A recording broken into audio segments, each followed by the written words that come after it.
we may need to reach out in one of those cases. And I will say, I've been doing this a long time. It never fails.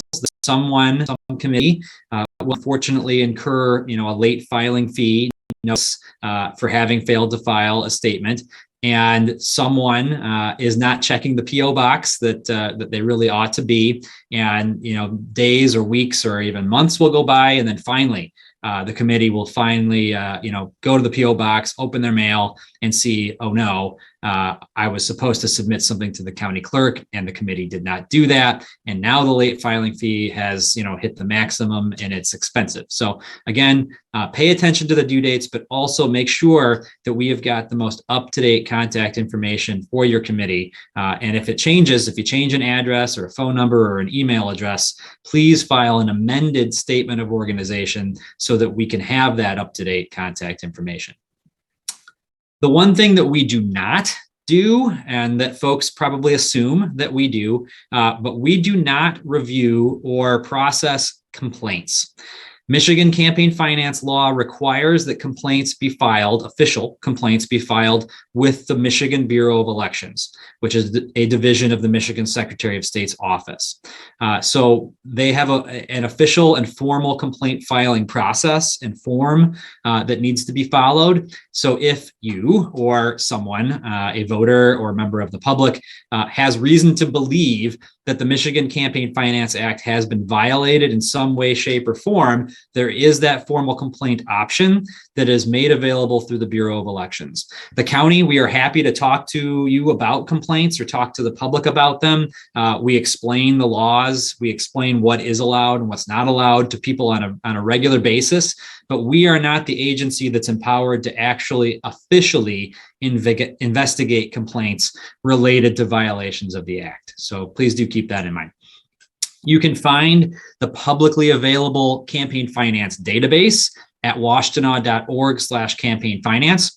All of you at this point, if you're in this training, I assume you've already filed a statement of organization, which means that you have entry in that database that you can look up by searching for the committee name, the committee ID number, or the candidate's name, and in a few other ways as well. So if you haven't yet, you can take a look at that entry in our database at washtenaw.org/campaign finance, and that will reflect what we believe is the up-to-date information for your committee. So again, if you take a look at that and you see that the address has changed since we published that information, we are going on what you told us whenever it is that you told us last. So if it's different, make sure you file an amended statement of organization so that we can get the correct information for you.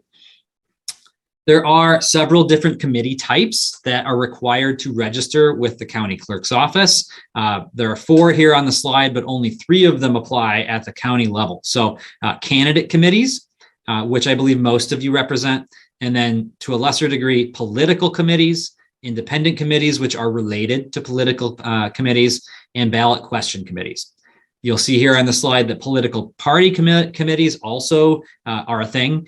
They file at the state and not the county. So we won't be discussing those during today's webinar.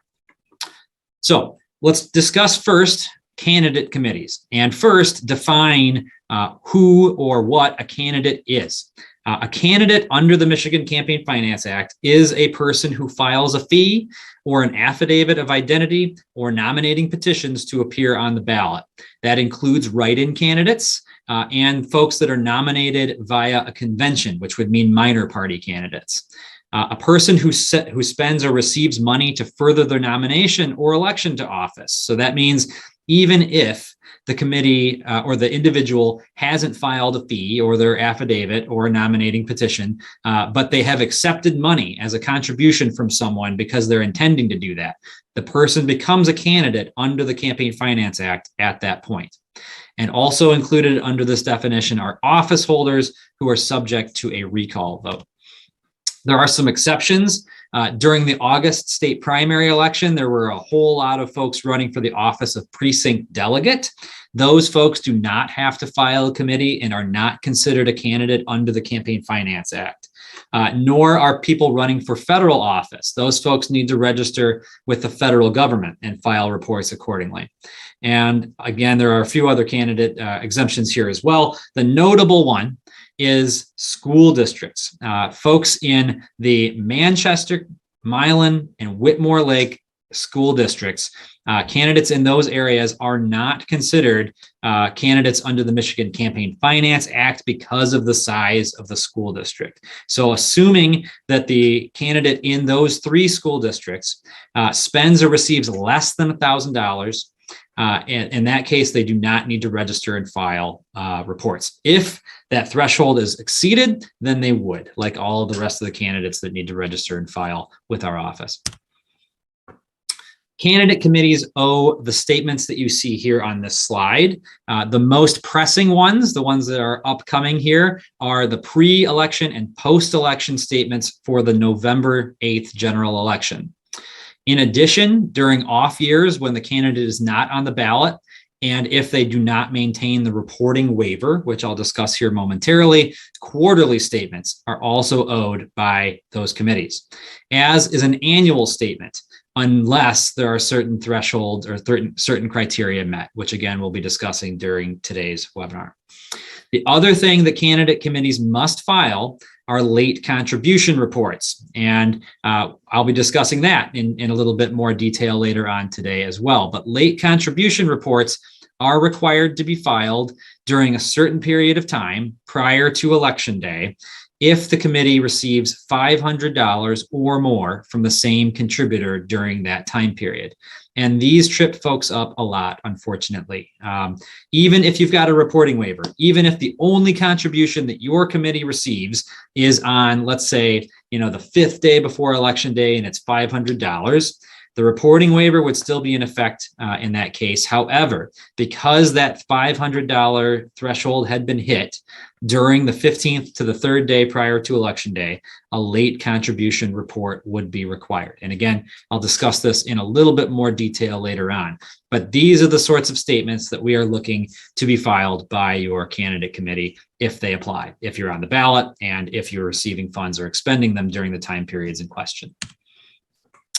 Political groups. The Michigan Campaign Finance Act requires groups that are participating in elections to form and register committees if they spend over $500. Political groups are folks that receive contributions or make expenditures to influence voters to vote for or against the nomination or election of candidates, or ballot proposals as well. PACs or political committees can support or oppose candidates or ballot questions. And you'll see in just a moment that there is also a special committee type for ballot questions only, but political committees can contribute or to nominate, elect, or oppose candidates and ballot questions alike. They can also make independent expenditures to influence voters, or receive contributions or make expenditures to assist a political party in qualifying for ballot access in the state of Michigan. They have contribution limits, as do candidate committees, and we'll be talking about those a little bit later in today's training. But please note that there are 2 different types of political committees that can be registered at the county level: political committees and then independent committees. Independent committees are essentially the same as political committees. However, they are allowed to contribute at greater levels than a political committee can. But in order to do that and be able to contribute at 10 times the amount of political committees, independent committees must register with the county at least 6 months in advance of the election, and during that calendar year must receive contributions from at least 25 people and make expenditures to oppose or support at least 3 candidates. And if they meet that criteria and register, again, at least 6 months in advance, independent committees can contribute at higher rates to candidate committees than other types of committees can. So if you were thinking about starting an independent committee that you would be able to use to contribute greater amounts to candidates at this time, it is too late unless you did that, back in February, essentially, when the 6-month window elapsed. Ballot question committees are the third type that will be that we deal with at the county level. These committees are organized to receive contributions and make expenditures in support of or in opposition to the qualification, passage, or defeat of a ballot question. They are prohibited from making contributions or expenditures to influence the nomination or election of a candidate. So political committees can do both. Ballot question committees can only support ballot questions or oppose ballot questions. And the thing to consider here is that they have allowances to receive money as contributions from different from the four listed bullet pointed types of agencies or organizations or companies that are not allowed to contribute to candidates or political committees. So corporations, labor organizations, domestic dependent sovereigns, and Detroit casino interest holders can make contributions to ballot question committees. They cannot make contributions to any other committee type, including candidate committees and political committees. So in all cases, regardless of the committee type, in order to establish it and register it at the county, a statement of organization must be submitted. And that there is a deadline for that to occur. At this point, we're well past the deadline for all of you that are participating in the November election. And if you're in the room already, we've got your statement of organization on file. So I'm not going to go far into the detail here. Suffice to say, however, again, that if the information changes that you put on that statement of organization when you filed it, or when you go to our website and take a look at our records, if you see that your information has changed, then you would need to file an amended statement of organization so that we have the up-to-date address, phone number, treasurer name, treasurer contact information, etc. Please make sure that you keep your statement of organization up to date and file an amended statement every time something changes on your committee's account. There are late filing fees associated with failing to file your statement of organization. Again, I know everyone in this room has already submitted their statement of organization, so I won't belabor that point either. A thing to keep in mind, when you filed your statement of organization, you were asked a question on it. And that question was whether your committee expects to receive or spend more than $1,000 during the course of the upcoming election. If you answered yes, that you do expect to exceed that $1,000 threshold, what that means is the waiver is written it's written backwards. So if you answered yes, that would mean that we would be expecting that you are not going to exceed that threshold, which would mean that you are putting the reporting waiver on record. The reporting waiver means, again, that you are not expecting to spend or receive in excess of $1,000 over the course of the upcoming election. And when you put the reporting waiver in effect, that means that we at the county are not expecting you to submit a pre-election statement or a post-election statement or an annual statement. We are not expecting to receive anything from your committee because you expect that it will receive less money and spend less than $1,000. If you have checked that box to ask for the reporting waiver or to put it on record, and your committee ends up taking in or expending more than $1,000 over the upcoming election, you automatically lose it. The county doesn't need to be informed when that happens. We might not even know about it until you file a statement, but please understand that when you exceed that $1,000 threshold, regardless of what you had put on the statement of organization when you filed it, you lose the waiver at that point. And it's a self-reporting obligation here. You will need to file the upcoming statements. When committees, forget to do that or don't do that, there are ways that information comes out. It might be obvious to someone in the public that your committee is really active and spending more money than it seems like you had expected at the beginning. They might file a complaint with the Bureau of Elections, et cetera. So please keep in mind that this is a self-reporting obligation. If the committee loses the reporting waiver, that means that those upcoming statements are owed. If it maintains the reporting waiver, it first asks and then receives and then maintains the reporting waiver. In those cases, the pre-election statement or the post-election statement, et cetera, would not be owed by the committee. There are exemptions for that. What you would have to file, and I mentioned this earlier and I will mention it again later, regardless of whether the committee maintains a reporting waiver, if it receives a contribution in the 15th to the 3rd day prior to election day in the amount of $500 or more for candidate committees, or $2,500 or more for the other two committee types, it is required to file a late contribution report within 48 hours. So even if it would mean that the reporting waiver would still be intact because you only took in $600, let's say, you still have to file that late contribution report within 2 days, 48 hours of having received a contribution that requires it. And again, I will discuss it one more time later on because I really don't want you all to be caught off guard by that when it comes time to file.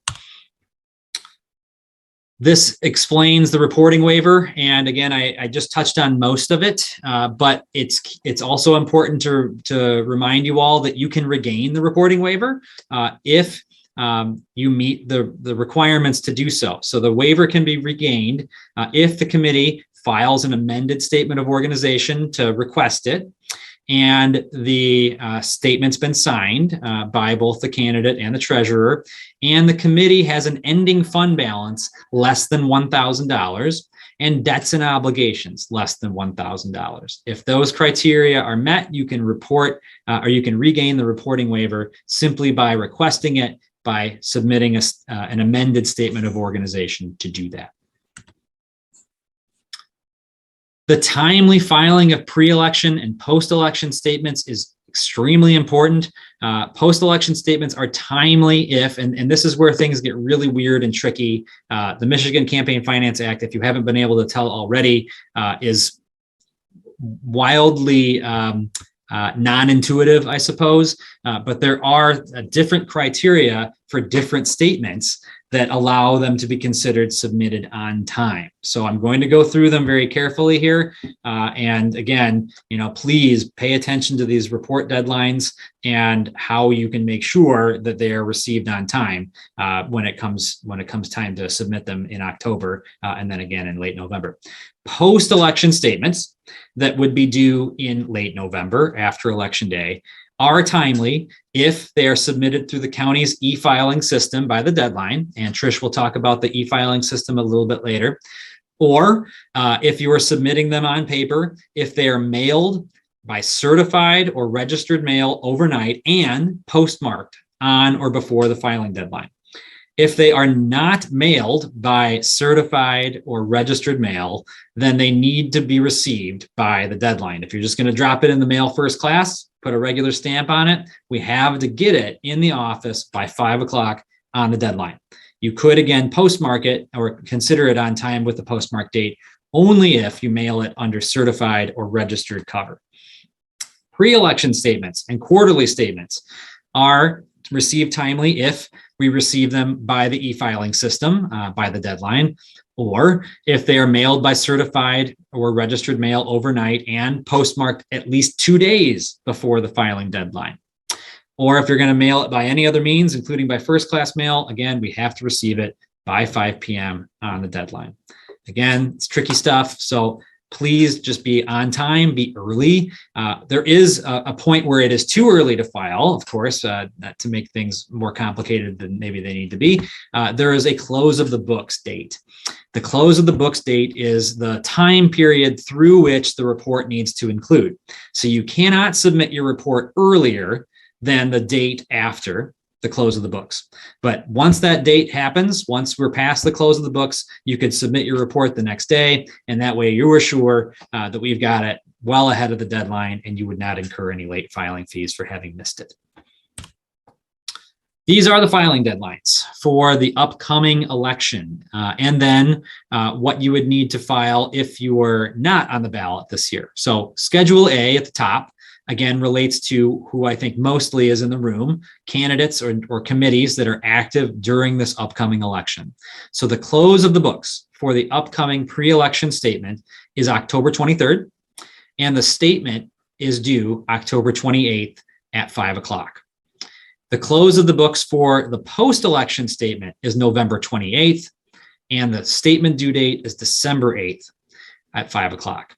So again, the time periods that we're going to be, seeing on these reports need to be either the earlier of when the committee was formed. So if you just form your committee this year, you're going to be reporting all of the campaign finance activity that has happened up to and through October 23rd, if you are a candidate who has not yet filed a statement yet this year. For those of you that have already participated, let's say you ran and you were on the ballot in August, so you already submitted a pre and a post statement during the August primary cycle, your statement then would begin the day after the close of the books for whatever statement it was that you last filed and cover through October 23rd. After the pre-election statement, the post-election statement will include the dates beginning October 24th through November 28th. And again, the deadline to submit that report would be December 8th. You see here also on the schedule that we note the late contribution report period, which is October 24th through November 5th. And again, regardless of whether your committee maintains a reporting waiver, if your candidate committee receives $500 from a single contributor during that time period, you would need to report it within 48 hours of receipt. If you fail to do that, there will be a late filing fee that you would incur. Political committees and ballot question committees, the threshold's different, and the next slide will tell you what that is. If your committee is not participating this year, what you would need to do is file your quarterly statement upcoming. Now, the close of the books for the quarterly statement is October 20th, and it's due by October 25th. I don't think that applies to any of you because, again, I think all of you are participating in the November election. Political committees. Same due dates. Close of the books for the pre-election statement is October 23rd. The statement is due October 28th. The post-election statement would close the books out on November 28th, and the statement's due on December 8th. It's the same late contribution report period, October 24th through November 5th, but the threshold is different.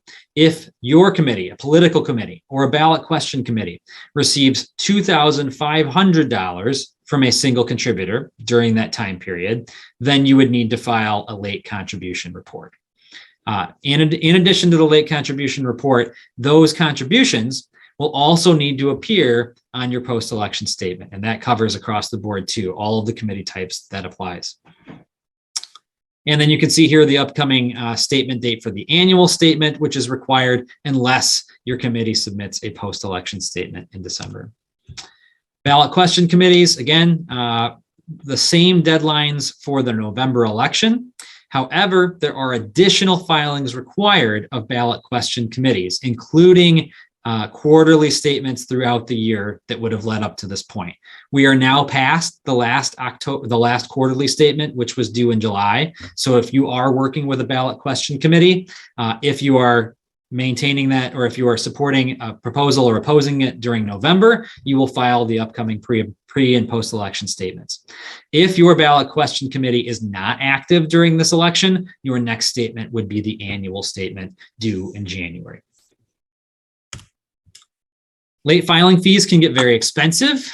You can see them in the Appendix E, in the Campaign Finance Manual. They are different depending on the type of report that goes unfiled, and also by or according to how much money the committee has received over the preceding 2 years. So the more money that your committee has received, if it exceeds $10,000 within the last 2 years, your committee would have greater late filing fees incurred if you fail to submit reports.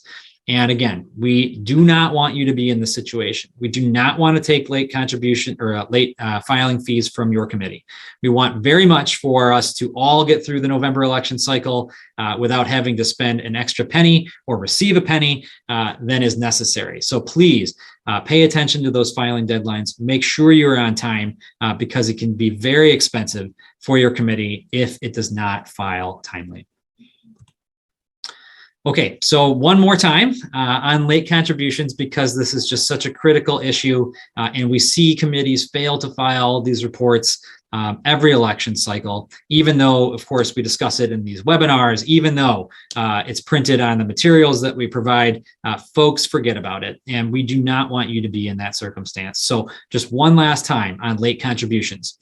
If your committee, and I'll start with candidate committees, if your candidate committee receives between the 15th and 3rd day prior to the election $500 from a single contributor, And that could be, let's say on the 14th day, you receive $250. Then on the next day after that, the 13th day prior to election day, you receive another $250 from the same person.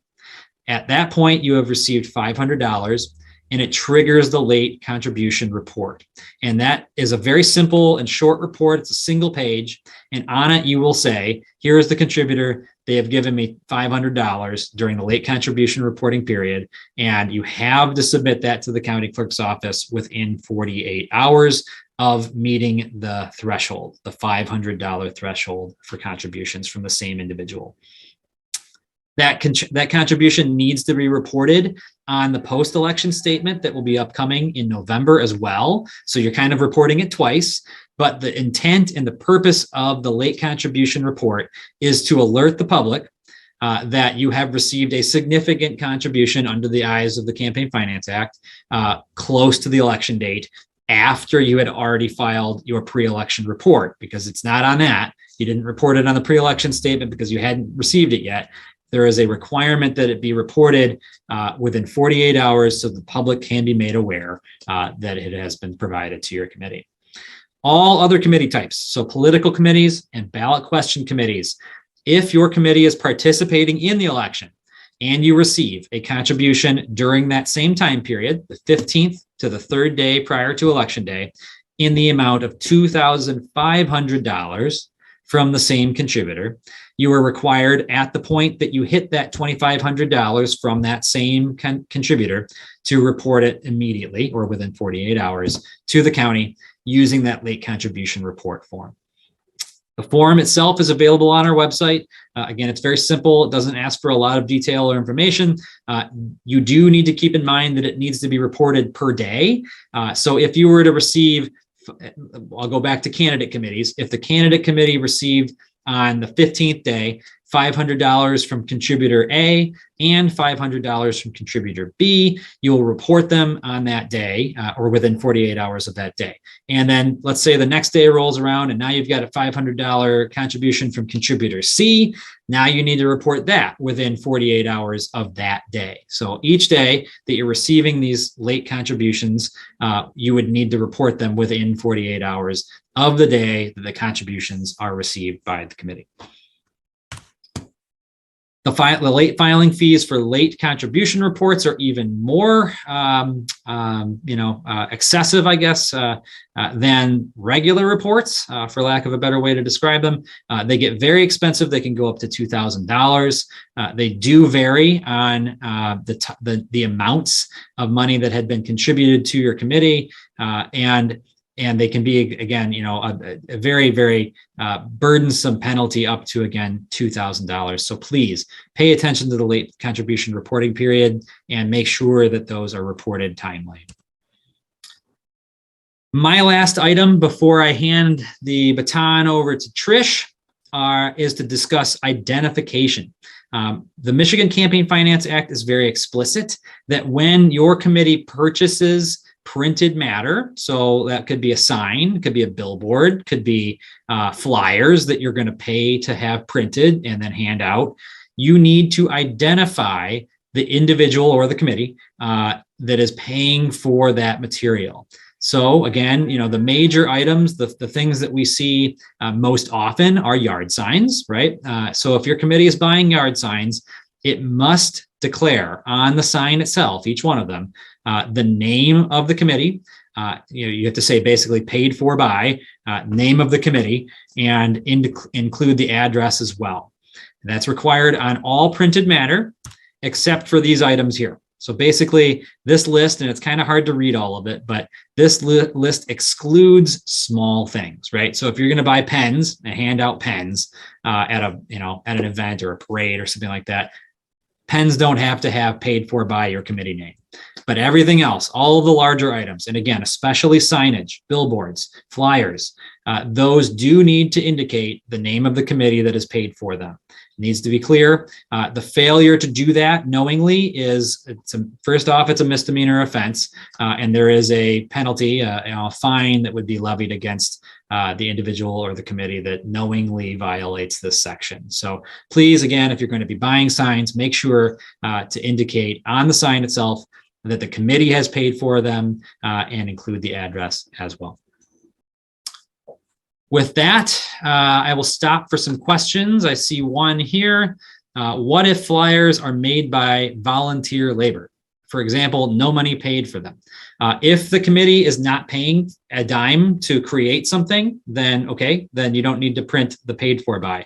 But if a volunteer, quote unquote, is basically doing that with their own resources, let's say your committee knows, and this is a big part of it, it needs to be considered in coordination, right? So if your committee knows that you've got a volunteer out there who is going to Kinko's and printing $100 worth of signs or flyers, in that case, you are receiving an in-kind contribution from the individual, first off, and that'll need to be reported.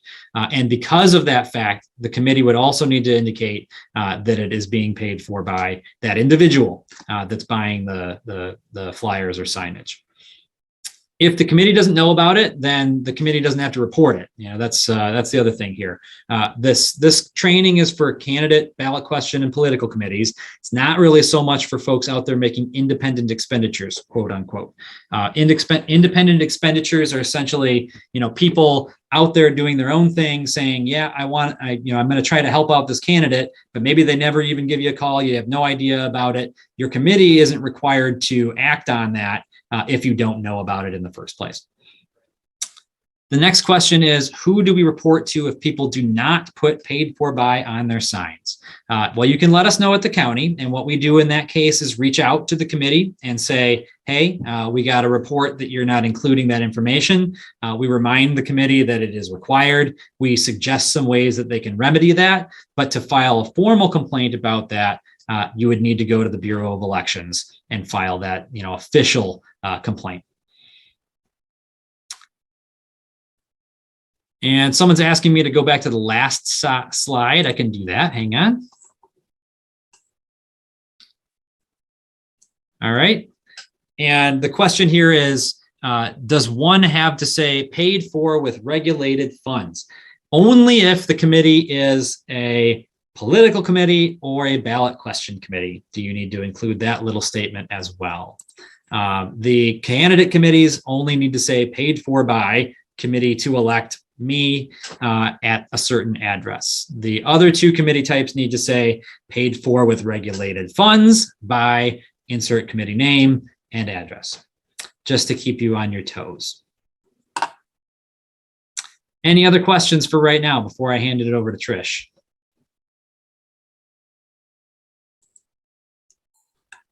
Looks like none.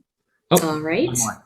Hold on. Oh, one more. If the address isn't included, what should we do about printed materials? You can put a sticker on them. That's typically what we recommend. If you've already got a whole bunch of yard signs, you haven't distributed them yet, grab your label printer and just throw that information on the signs. The law doesn't say how exactly you have to put it on there. It just says you have to have the information included one way or another.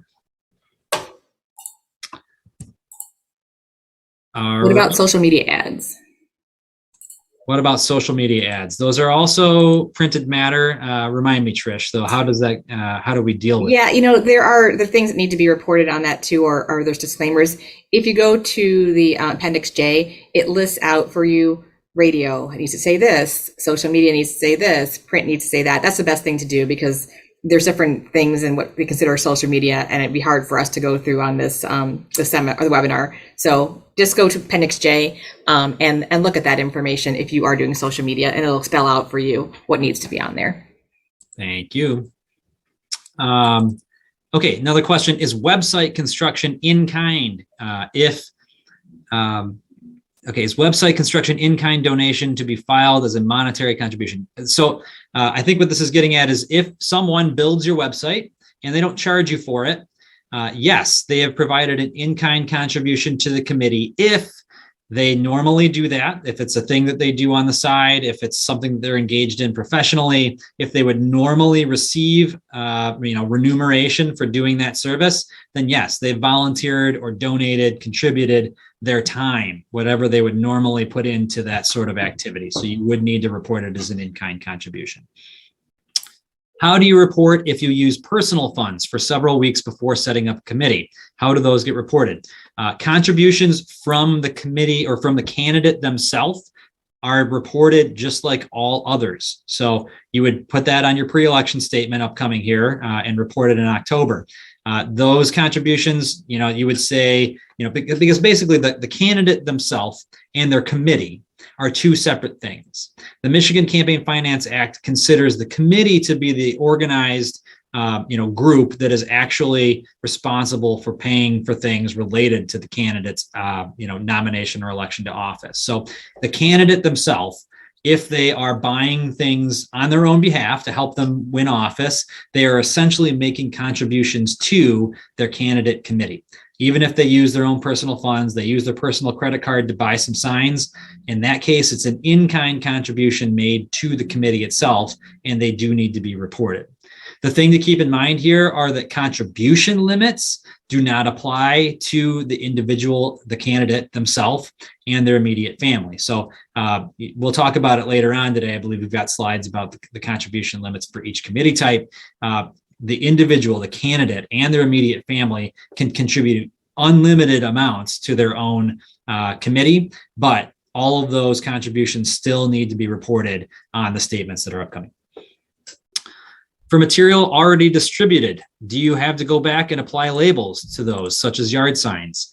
I will say this, that the Campaign Finance Act is explicit. It's clear that printed materials have to have the identifier on them. So you are, I suppose, open to a complaint to be filed against you if you are in violation of that requirement. How you will go about, remedying that situation will, we'll leave to you. But it's our obligation to tell you what the rules are, and yours to follow them.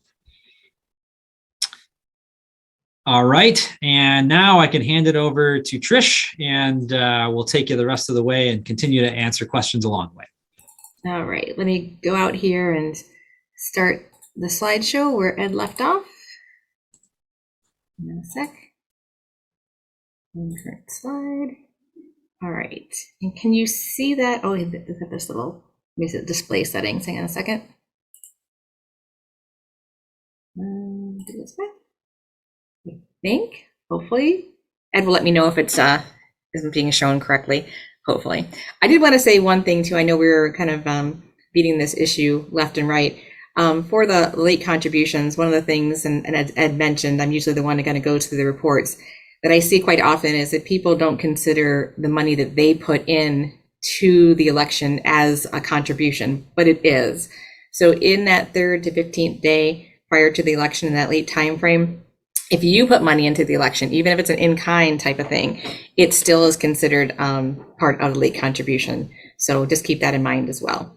Okay. So we're going to go into talking more about the actual submission of the reports and some of the forms that you are going to be submitting when you do your report.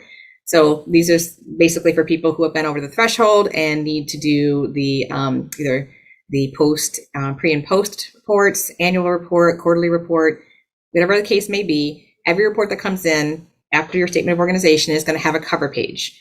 Cover page is going to provide information what the committee is filing. All campaign finance committee statements have to have a cover page and a summary page. Keep that in mind. All right, so the required information that's going to be on the cover page is going to be the coverage dates.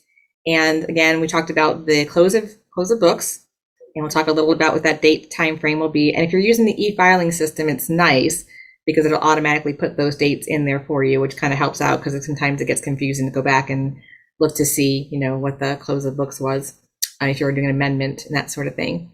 You'll need your committee ID number. You'll need your committee name and address, treasurer's name and address, and designated record keeper, if that applies. Statement type and election, if that applies too. Treasurer or record keeper signature, and a candidate signature as well. So if you send it in without your treasurer signature or your candidate signature, we'll send you an error or omission. But if you're doing the e-filing, that's automatically included. So e-filing is definitely the way to go. Okay, so here's an example of what the cover page looks like. And up at the top, it has the statement covers, and it's going to be covering the beginning of the committee activity. So if you're starting out, the first day you take a contribution or you do something, that'll be your beginning. Or it's going to be the last day of your last statement ended. So if the close of books was the 23rd, it'll be from the 24th for the next going forward until the last day of the close of books for that period. You're going to use this first box down here, number 9 area, if you are on the ballot. And that's going to be your pre or post, and you're going to say what exactly it is down here. The middle box is if you are not on the ballot for that time period. So that's your quarterly, your annual reports, or if you're amending something, you'll make sure you put an amendment on there. A lot of times people will check both boxes. They'll put pre and post, or pre or post and then quarterly. It's going to be one or the other. It's going to be either pre or post, or it's going to be a quarterly or annual type of thing. It might be an amendment for any of them. So the amendment box can be used in both ways. Okay, and then again, must be signed and dated by the candidate and record keeper. And that's pretty much a simple form. Everything else you sort of, you're filling in the information that you've already provided on your statement of organization. Okay, and as we mentioned, when you do a report, it's going to have a cover page and a summary page. Summary page is going to have all of the total direct contributions, the total in-kind contributions, total expenditures, and that's going to be your in-kind, your incidental, you get out the vote. Column 2 is going to represent the cumulative for the election cycle or that calendar year. Again, we'll look at that form in a second, and I'll show you that. Debts and obligations owed by and or to the candidate or to the committee is going to be on there as well. And then the balance statement. The beginning balance of your first statement should always be 0. So when you're starting out, you started out with nothing, it should be 0.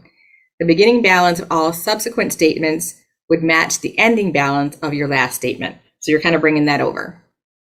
Let's look at the actual form itself. So here's your summary page.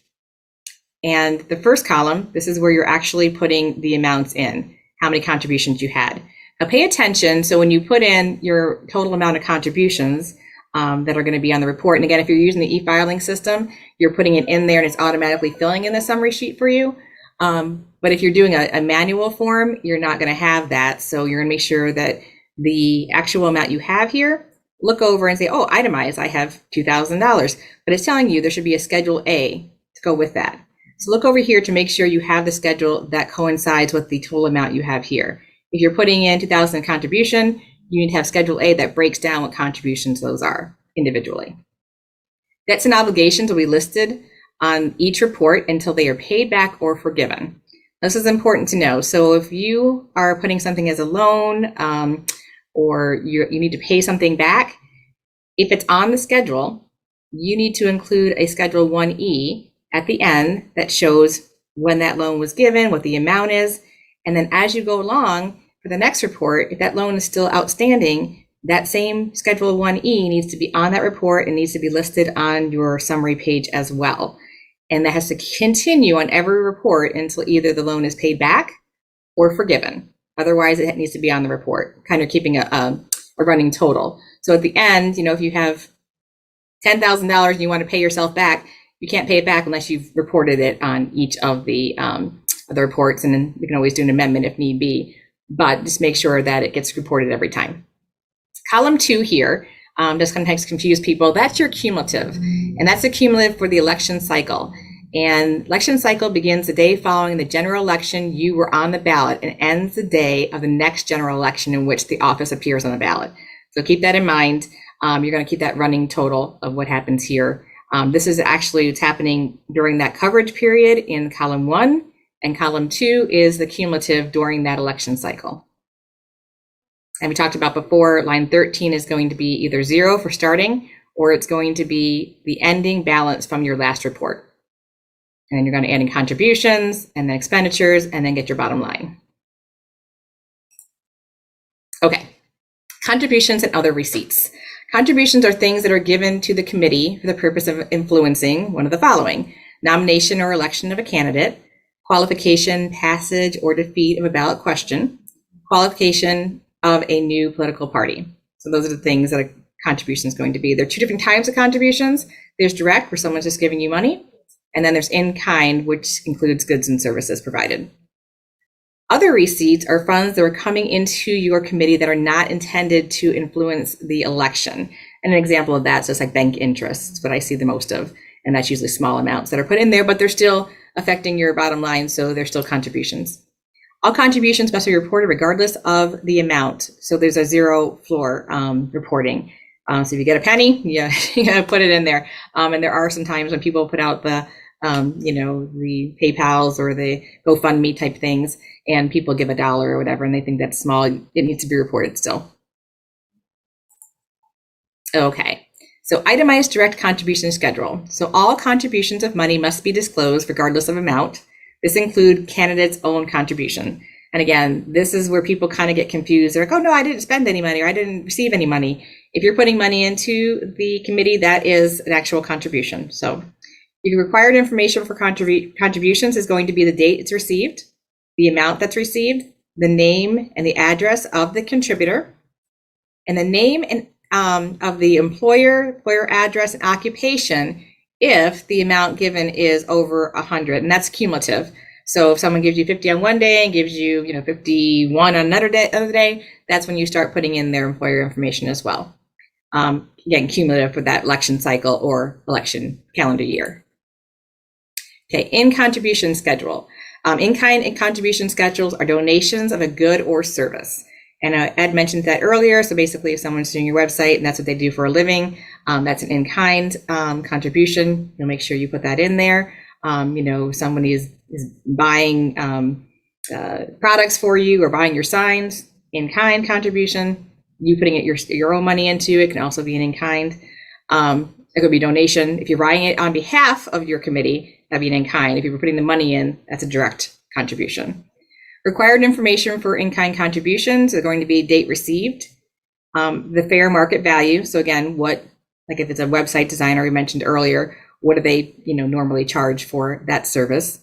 Name and address, employer name, address, occupation, if the cumulative again is over 100, and the vendor that applies. So if someone's purchasing something from a vendor, you're going to want to put what that vendor is. In-kind contributions do apply to your limit. So when we talk about that $1,000 threshold, if you get $800 in direct money, and then you get another $300 in kind, that combined is over the $1,000 threshold. So it does go towards that bottom line. Other receipt schedule. So another receipt is the amount of money put into a committee account that is not intended to influence elections. So we talked about this, bank interest, rebates, refunds, that sort of thing. So that's something that, a lot of times more of a quarterly report type of thing if someone has a bank account that is, accruing some interest over the year. Required information for that schedule is going to be date received, the amount, name and address, and type of receipt. And just putting, bank interest works. Okay, so exceptions. Committees should track, but do not have to report all of the following. So again, you want to track everything, but as far as reporting, these are the things that don't have to be reported. A volunteer's personal services that aren't reimbursed. A volunteer's travel and lodging up to $500 for the year. A volunteer's donation of food and beverages up to $1,000 for the year. A contribution that is returned to the contributor within 30 days. Okay, so election cycles and contribution limits. So contribution limits for local candidates are based on the population of the district or jurisdiction the candidate is running in. For PACs, they may accept unlimited contributions, but are limited in the amount they're able to contribute to candidate committees. So the limitation that the candidate has applies to PACs as well, even though PACs can take unlimited contributions. Ballot question committees may accept and spend unlimited funds. So here's sort of a breakdown that applies more to Washtenaw County. So districts with populations of 250,000 or more, and that would be like the Washtenaw County Clerk, the Sheriff, Treasurer, Prosecuting Attorney, Drain Commissioner, Washtenaw County Community College Board. Those have individual and PAC contribution limits of 7,150. Independent committees, county political party committees, congressional district party committees, state central party political party committees, they have up to 75 or 7,100, but that really won't apply to us, so don't worry about that. Districts with population, of 85,000. Move my band down here if you can see this. Of 85,000 to 250,000. That would be like your Ann Arbor City Mayor, Ann Arbor School District. I think there's a few of those people running for Ann Arbor Public School District on this webinar today. So your contribution limit is going to be 2,100. And then for, get rid of this little bar down here. I don't know if that's bothering your view. Oops. Loading bar. There we go. District's population of 85,000 or less, which is basically everybody else, is going to have a contribution limit of 1,050. Okay, so prohibited contributions. A committee cannot accept contributions from any of the following. And there are asterisks down here letting you know that this does not apply to super PACs or to ballot question committees. And ballot question committees are here in Washtenaw County. Labor unions, corporations, domestic dependent sovereigns, like Indian tribes, public body funds, or use of public facilities, Detroit casino and supplier licensees, foreign nationals, federal prohibition, candidate to candidate. So this is something that I think applies to a lot of people. So you can't go candidate committee to candidate committee unless it is up to $100 in a fundraiser ticket allowed per year. So you are able to buy a fundraiser ticket for another candidate from your candidate committee to their candidate committee, no more than $100. Anonymous, if someone wants to give you money and it is anonymous, you are not allowed to accept that. And a lot of people will say, well, I just got the money, I just sent it to me, I don't know who to give back to. You can't keep it, you have to give it to charity, to a 501c3. Any cash over $20, you're unable to accept. In excess of the contribution limit, so if you're only taking the 1,050 and someone gives you more than that, the rest needs to be returned. Earmarked funds and any money is given to you in the name of another. So someone can't give money to someone else to give to you in their name. It has to come from them in their name. Okay, so if you do receive any of those prohibited contributions, here's a return procedure. You'll get a notice of a error or omission will be sent to your committee. If the funds are deposited already, the receipt and return must be disclosed on the next campaign statement. A copy of the letter and the check returning the contribution is required to satisfy the error and omission. Funds that are returned before being deposited do not need to be reported. So if you realize it right away, it's returned, we don't need to know about it. Failure to comply will result in referral to the appropriate agency. So you just need to make sure you comply to it. Okay, so those are the contributions. Those are the things you can take. Those are the things you can't take. And those are the limitations. Now we're going to talk a little about expenditures.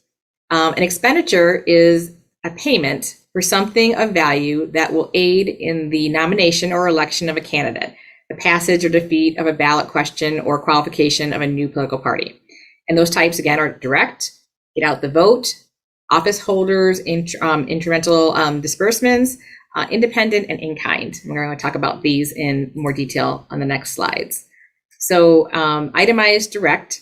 So for a candidate committee, expenditures made to a vendor or non-committee are disclosed when cumulative to recipient exceeds $50. So once it goes over $50, it has to be put out as an expense.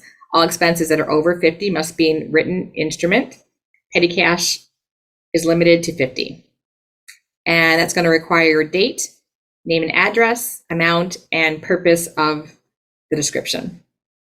All other committee types that make an expenditure to support or oppose a ballot proposal or candidate must include the candidate name, candidate's office sought and district, cumulative for the election cycle, ballot proposal name, and whether they oppose or support.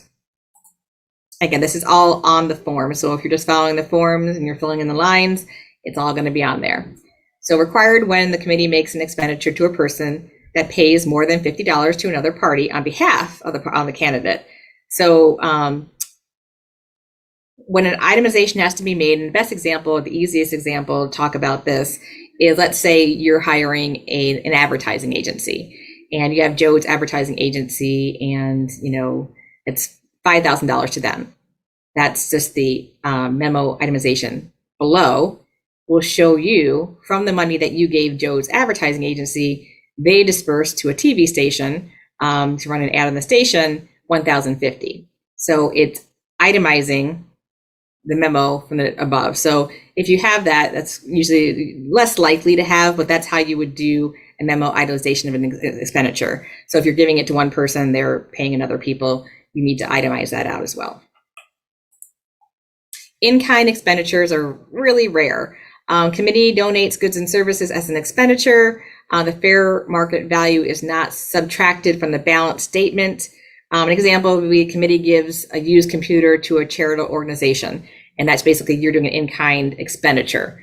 But again, we don't see a lot of that. But again, if you are giving a used computer that you maybe bought for your candidacy and you're looking to give it to a charitable donation, it's a good example of that would be an expense in an in-kind way. You'll put the type of in-kind expense, the name and address of the payee, you'll put the date, the fair market value of that good, and then the vendor, if that applies. Okay, debts and obligations are definitely more likely, and I've seen a lot more of this happening, where contributions are loans and reported on the schedule, as well as the contribution schedule in kind or itemized. So again, this is something if you are putting money into your committee, but you want to make sure that you have the option of paying yourself back, you'll check as a loan, and then you also do a Schedule 1E. And as we talked about earlier on the summary page, it'll go on the summary page as a running total, and you'll keep reporting that until it's either forgiven, paid, or paid back. So payments to loans are reported on the schedule as well as an expenditure. So let's say you give yourself a $10,000 chunk in the beginning, you want to pay yourself back. Maybe the next report, you want to pay yourself $5,000 back from a fundraiser that you had. You would go ahead and put that on Schedule 1E as a running total. So now it's $5,000. That $5,000 goes on the summary page, and that just kind of keeps being reported until you either pay yourself back or it's forgiven. Required is going to be the date of the debt that was incurred in the original amount, the name and the address of the person the debt is owed to, and any payments that have been previously made on the debt. Schedule is required to be, again, attached to all subsequent statements until the debt is either repaid or forgiven. And I keep saying that over and over again, but that's where some people go wrong, is they put it down on the one statement that happens, and then they don't keep reporting it as an ongoing thing. So you want to make sure if you intend on paying yourself back, it's there. Or if you don't, you just at one point say, forget it, I'm just going to consider a donation, you can forgive it and then take it off the reports. Okay, reporting fundraisers. So contributions and expenditures associated with fundraisers must also be reported on the appropriate schedule. So there'll be one event per schedule page. So every time you have a fundraiser, you'll have a fundraiser sheet attached. The required information is going to be the date of the event was held, number of individuals attending, the type of activity, the name and address of the place where the event was held, total contributions and other receipts, total expenditures, in-kind contributions, and co-sponsors, if any. Please see the rules for joint fundraisers. That's going to be on Appendix F if you are doing a joint fundraiser with co-sponsors. And note that there's no gambling or events that require licensing. So again, if you're doing the fundraiser, you're going to put the bottom line of what you received on the fundraiser sheet, but the contributions are still going to be listed on your contribution sheet, and there's a little box for fundraiser for you to check. So let's put it this way: if I am looking at your contributions and I see the box check for fundraiser, I'm going to look for the fundraiser sheet that goes with it. If I don't see the fundraiser sheet, you'll get an error or omission to go ahead and submit that. Okay, so after the election, candidates who win the election office must file a post-election campaign finance compliance statement prior to commencing the office term. So at the end, if you win and you don't have a waiver, there's going to be a compliance form that's going to be sent with you, sort of like with your congratulations, you just, been elected. There'll be a letter that basically says you need to sign and date and have this notarized, and we're happy to notarize it here in our office, but basically stating that all of my campaign finance reports have been submitted, all my fines are paid, I'm good to take office kind of thing. So it's real important that you do that. Office holders must keep an active candidate committee, but may obtain a reporting waiver if applicable. And you can get your reporting waiver back if you have $1,000 or less in your fund balance. So your balance, your last statement said less than $1,000 or $1,000 or less, or your $1,000 or less in debts. So basically, if you have debts and obligations or fees of over $1,000, you won't be able to get your waiver back. If your balance is over $1,000, you won't be able to get your waiver back. This is where people kind of get messed up as well. So after the election's over, you win, everything's exciting. You kind of think, okay, I did my post-election, I'm good. But if you, maybe you look at your balance and you say it's under $1,000, you don't have debts, you don't have obligations, you should be good.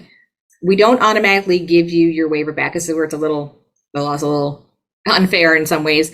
You automatically lose your waiver if you go over the $1,000 threshold, but you don't automatically get your waiver back.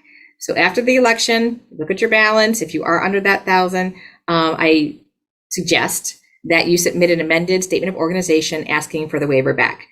If you do not get your waiver back, you don't submit the form, or maybe you're over the $1,000 threshold and you have to keep it open, you will have to do the quarterly annual reports going forward. So just keep that in mind. And a lot of people, again, the election's over, they think it's all set, and then they stop looking at that PO box that Ed talked about, and they don't realize that we're sending notices saying, hey, you need a quarterly report, you still don't have a waiver back. So at the end of the election, just make sure you tie things up and make sure that you either know you need to keep reporting or you request your waiver back. Okay, dissolving committees. So committees can file a dissolution campaign statement to dissolve their committee. But in order to do that, committee must first have a valid reporting waiver. And then again, there's a single form to do afterwards. So if you have a reporting waiver, you want to dissolve your committee, you have a zero balance, you can do that, or all debts and obligations paid and forgiven. Committee must have no outstanding filing fees. So if you're a fee with us, you won't be able to dissolve. If you have a debt and obligation that you haven't either paid back or forgiven, you can't dissolve. Or if you have a balance over a zero. So all of those criteria here need to be met. And you can see Appendix W for how you can get rid of excess funds. And a lot of times, maybe people have $100 left over, and you can give it back to a contributor up to that amount they gave, or you can donate it to a 501c3 if you want to just maybe get to the 0 point to be able to dissolve your committee. You're welcome to keep it open. If you're in office, you have to keep it open. But if you say you didn't win the election and you just want to maybe save it for next election, you can get the reporting waiver back and have your committee sitting out there for next time. It's up to you. The filing official may automatically dissolve a candidate committee with a reporting waiver in some cases. So in some cases, we can dissolve it. We usually send out letters letting you know when an office holder has vacated their office, or an individual is defeated in an election, or the committee must meet all criteria to dissolve. Candidate may request to remain active in writing. So basically, if we know that you have a waiver and you're not in office and it's like years down the road, we might send you a letter basically saying, hey, we're looking to dissolve your committee, but you're welcome to keep it open. Just let us know you want to. Okay, so e-filing. This is fairly new for those of you who have been filing for years. I appreciate everybody coming in and doing this. It's going to make it easier on the candidate and on us. Unfortunately, we don't have it ready for ballot question committees and PACs yet. Our developers are still working on that, but we do have it for candidate committees, and I believe most people used it in the August election. So I'm hoping everybody uses it in the November election. It's definitely the way to go, because it will prompt you, not in all cases, you have to still kind of watch things, but it does your math for you. It fills in addresses for you. It kind of reminds you, and you can't submit things early. If you try to submit the report before the close of books, or after the day after the close of books, it will tell you, nope, it's too early, that sort of thing. So definitely the way to go. Everyone should have received a link and your email is your actual username, and then you have created or you will create your password, which is case sensitive. Just be aware of that. You will need to have your previous filed reports if you've done one before in the past. So if you go out to washtenaw.org/campaign finance, there's a searchable database. You put in your name, all the reports you submitted so far will be out there. You can use your ending balance from there. If you have not submitted a report ever, it's definitely e-filing is the way to start. It'll keep everything out there. It'll keep your previous balance from your last report will automatically fill in for your ending balance from your last report will fill in for your starting balance. It just helps out. It helps to rule out a lot of the mistakes that might happen, and it makes sure that it gets to me quickly. Your committee's initial report in the e-filing will become the basis for previous reporting periods based on the next reporting period. So that's nice too, is that you'll fill in the cover page and summary page for you. So it'll tell you what, like if you had closed the books on the 24th, it'll tell you that the next report starts on 25th. It'll fill it in and it'll go to the close of books to the next report. So it takes care of all of that for you. And here's the screen that you'd see when you are going to use the e-filing system. You're going to have your email. You're going to make your password. If you don't have one, you'll say forgot your password and make one. The top part here is you're working on, and the bottom part is that you've already submitted. So you'll see the reports you're working on will all be here, and down here will be all the past reports that you submitted. When you're going to go out there and you put your username and password in here, you'll see your committee. You'll go ahead and say start a new document, and then you'll follow the screens. You'll start filling in your contributions on the contribution sheet or expenditures, and that will automatically fill in your summary page. Okay, so here's what you'll see when you say start a new report. It'll ask you what type of report you want to start. If you say quarterly, it'll ask you, oh, is it July? Is it October? It'll ask you, oh, it's an annual. What year is it? Oh, okay, it's for an election. Okay, what election are you choosing? So basically it's walking you through what type of report that you're going to submit. Then it's going to say, what kind of schedule do you want to submit? So you'll choose the schedule. And again, you'll have some contributions. You might have some in-kind contributions, some expenditures. So you'll fill all of those forms in, and that will automatically fill in your summary page. And the information from your committee will fill the cover page out for you and fill in the dates. And because you've agreed to use this e-filing system, your signatures will be all set too. E-filing will do the math, but will not tell you if you're missing a schedule. So pay attention to what schedules are, okay? So just make sure, basically if you put in, you think you have debts and obligations, but the summary page says something, but you don't have debts and obligation sheets on there, it won't automatically tell you to. So just make sure you're following the schedules too. Okay.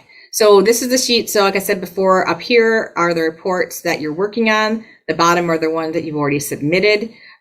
So they're just simple little icons that are kind of self-explanatory. One where you can preview the report, one where you can delete the report. Let's say you started it and just said, it's gone off track, I need to start over again. You can delete it. And then there's just a little button to submit the report when you're ready. And again, if you try to submit it too soon, you'll just get an error message that you can't submit it too soon, and just wait for the day you can. Once the report is submitted, you can review it, but you can't change it. So once it's down here in this area, you'll get the icon for reviewing it, but at that point, you can't change it, but you can amend it. So it'd have to be an amended statement. It wouldn't necessarily be able to change that document itself. Okay. I'm gonna get the additional questions here. Let me end my slideshow and hop back out.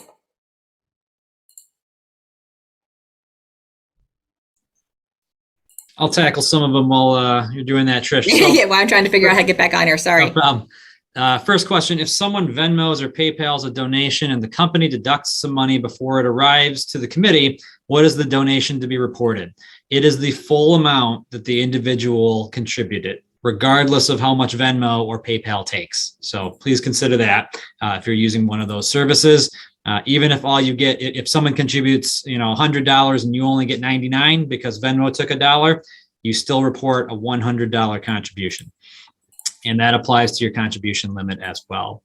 Trish, when you get a second, can you please go back to the volunteer section, probably of the contribution schedule? Brian Geringer wants to take a look at that. So maybe just cycle back there when you have a moment. Next question. YCS, Ypsilanti Community Schools, covers a number of different municipalities.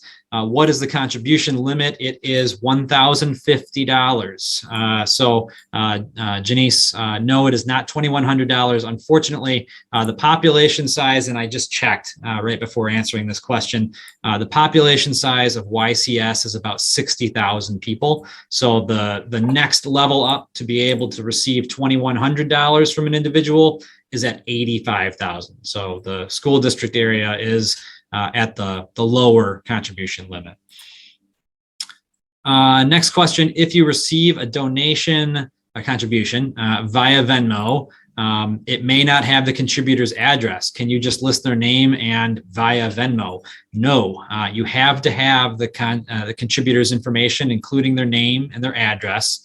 And if they contribute more than $100, you need to know their employer, their business address, and the occupation that it is that they have. So please also keep that in mind. If you're just going to receive contributions via Venmo, you need to be able to collect all that information. Otherwise, you won't be able to submit reports and include everything that you are legally required to. Another question, contributions individual limit. Is that specific person limit? What if two people, okay, basically, this applies to folks in the same household, right? So if a husband and wife or two people in the same household that are, related in some way, parent and child, whatever, both contribute to the same committee, they both can contribute up to $1,050 or whatever the contribution limit is for each individual. So if two married people wanted to contribute to the same committee, each of them can contribute up to the contribution limit to the same committee. We've already, so we will send out the slide deck after this meeting to the folks that are here, because we've got your email address. We will send it to you after. And another question, if a website is created by the candidate with an online template, is that time considered an in-kind contribution? No, assuming the candidate, is just doing it on their own time and they're not paying anything for that template or service. And then for online contributions where a fee is charged, is the percentage that the company takes considered an expenditure? Yes, it is considered an expenditure. So that's a good follow-up to the first question that was asked. So, if Venmo takes $1 after someone has given, 100, you have essentially a dollar expenditure going to Venmo there and $99, that you're receiving. But again, when you report the contribution, you report the entirety of it. It's $100 contributed to the committee, and Venmo was a $1 expenditure for the convenience of using that service to receive the contribution. And I'm going to ask you to take over. For some reason, I just can't seem to find out where I must have hit a wrong button and I can't get back my screen the right way. Okay, 1 second. Or Brian, if you're still in need of that information, maybe it would suffice that we just send you the slideshow here after, and you take a look at it. And if you got further questions about specifics, you can get in touch with us later. Thank you.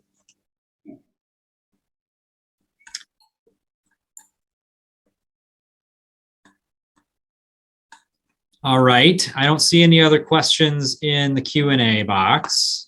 I will still,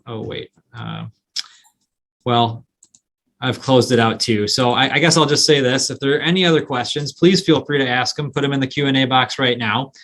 If not, I'll just repeat our contact information, which is washtenaw.org/campaign finance. You can call us at 734-222-6730. And you can email us at elections@washtenaw.org. We do our best to reply to all of your questions as quickly as we can, usually within a business day. So feel free to reach out to us if you're in confusion or want some clarification about anything that you heard today, or if anything comes up along the way as you're going about your campaigns and committee activity. We are happy to help you. We don't want you to feel as though you're stranded out there. And we do understand that the Michigan Campaign Finance Act is quite cumbersome in some ways, and it's difficult to navigate for folks that are not used to doing that all the time, which would be all of you running for local office, trying to do your best and stay in compliance along the way. So we are happy to help and appreciate getting the chances to do that. So be in touch with us if you need anything.